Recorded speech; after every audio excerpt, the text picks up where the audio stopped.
So the suspect accused of killing 4 University of Idaho students is expected in court this afternoon. Bryan Kohberger and his lawyers are once again asking for the indictment to be dismissed, claiming there was improper conduct during the grand jury proceedings. ABC's Morgan Norwood has been following this story for us.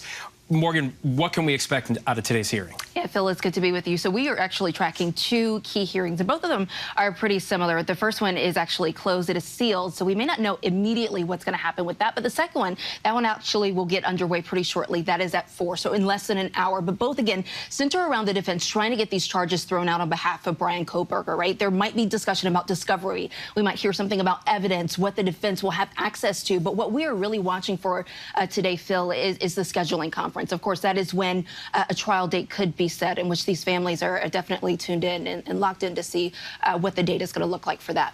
And so following that, when do we think a trial could start? And what does justice really look like for the families here? Yeah, look, justice looks different for everyone. But in terms of the timeline here, we know that the court had previously kind of eyed a summer start. And that was particularly because they didn't want to be disruptive to the community. They didn't want to be disruptive to schools. So we'll see if we get an answer on a trial date sometime today. But again, I want to point out the prosecution is seeking the death penalty in this case. And some of the families are actually still fighting to get their loved ones' belongings back. Arkana Whitworth did an incredible interview yesterday with the family of Steve Consalvis, or Kaylee Consalvis. Steve is her father.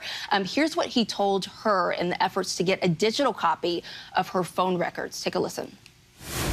We're just left in limbo. These are the last moments of your child's life, and you're sitting here fighting with somebody who just doesn't care.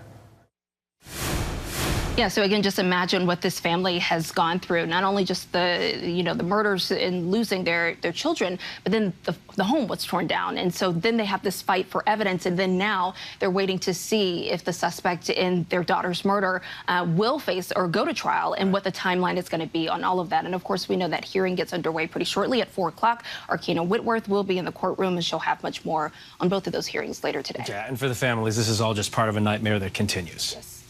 All right, Morgan, thank you. Developing now, authorities in Washington state investigating a series of shootings on or near highways. The latest happened last night in King County, which is near Seattle. Washington State Patrol say there have been several reported highway shootings in recent weeks. ABC's Zohreen Shah has been following these developments, joins me now. Zohreen, what more do we know about this investigation at this hour? Yeah, Phil, I mean, first of all, this is just really scary for drivers on the road in Washington state. Troopers there are now ramping up patrols, and that's because there have been a series of these just random shootings in the Seattle area. I got off the phone with the state trooper on this case. He confirmed 7 different shooting instances and multiple vehicles that were found with bullet holes. So far, there's only been 1 minor injury reported, but what they're looking for, Phil, is this information on 4 different vehicles of interest. The shootings all occurred on different stretches of highways, and most of them took place in South King County.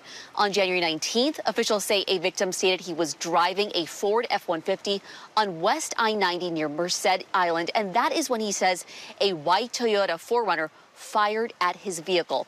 One of those bullets hit the back of his truck. And then just yesterday, King County Sheriff's Office reported another suspect shooting at a vehicle, and that's the one that left a passenger injured when a bullet grazed his leg. But here's the confusing thing, though. Officials say all 7 of those shootings do not appear to be connected. But of course, drivers there are still on edge. Phil? It must be just terrifying for the community. Zohreen Shah from California. Zohreen, thank you. Hi, everyone. George Stephanopoulos here. Thanks for checking out the ABC News YouTube channel. If you'd like to get more videos, show highlights, and watch live event coverage, click on the right over here to subscribe to our channel. And don't forget to download the ABC News app for breaking news alerts. Thanks for watching.